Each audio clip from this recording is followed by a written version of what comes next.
Hi, this is Eric Erb from theericErbShow.com. You can find me online at twitter.com/The Eric Erb Show. You can find me on Spreaker and also find me on Podbeam now at podbeam.com/Eric Erb Live. I want to talk to you today about something very, very serious. I've been reading lots of articles and keeping up the coronavirus, as you know, for the last weeks.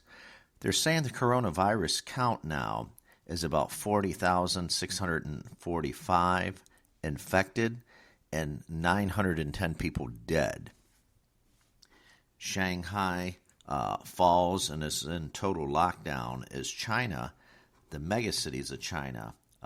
China is locking everything down. Major cities. Beijing is now quarantined. Shanghai, again, is locked down. In response to the spread of the coronavirus, which originally started in Wuhan, China. It's very, very, very serious, folks.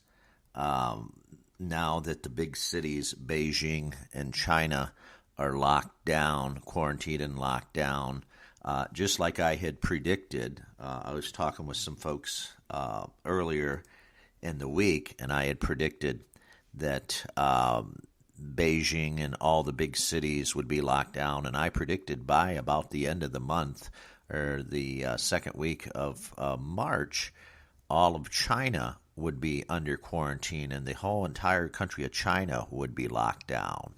This is very, very scary. The WHO, World Health Organization, is covering everything up, and they want us to take in more folks from China, more folks across the globe, and we can't do it here in the United States, nor should any other country. If people are from China, they need to stay in China. They don't need to run all over the world and infect everybody. But unfortunately, in this day and age, that's exactly what has happened.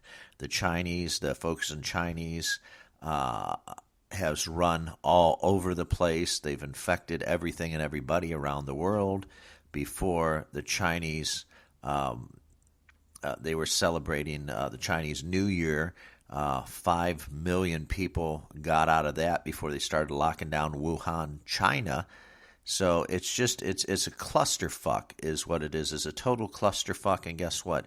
People are dying left and right. So if you believe these numbers, these are the numbers that China is saying, but I tend to doubt the numbers. Again, as I've said on many podcasts, the Chinese don't like to tell the truth. They don't know how to tell the truth, and they won't tell the truth. That's the fact of the matter. They just do not want to tell the truth. They want to save face and save their pride. That's typical in typical Chinese fashion. They want to save face. It's getting very, very scary now. Again, Shanghai has been placed on strict lockdown, and all of Beijing being the capital of China, of course, they're quarantined and locked down. The WHO, I'm also reading, is finally admitting this may be just the beginning of a global pandemic. It's like you want to say to the WHO and the people that are running the World Health Organization, no fucking shit, man. No fucking shit. This is the end of it. This is a major pandemic. I've been saying that again for the last couple of weeks, for almost 3 weeks now, since I've been covering this coronavirus pretty much around the clock. The disease is spreading. China does not know how to contain the disease. It's spread to almost every country now. I think there's like 30 or 40 countries that it's completely spread to, and not the ones that they haven't counted yet. China's even limiting test kits over there so the numbers can go down. So the less people, think about it, less people reporting, then that means the numbers go down, and they can say, oh, well, we're trying to maintain and contain this outbreak, and there's less people that are getting infected, less and less and less and less. Well, the bottom line is that there are not less and less, there's more and more and more.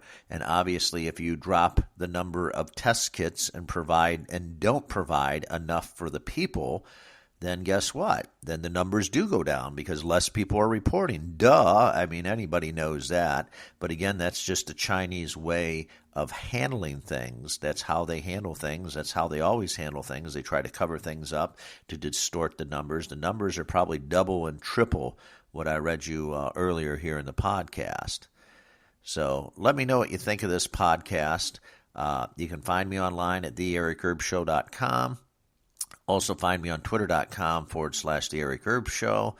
And again, I'm on anchor.fm/The Eric Erb Show Live.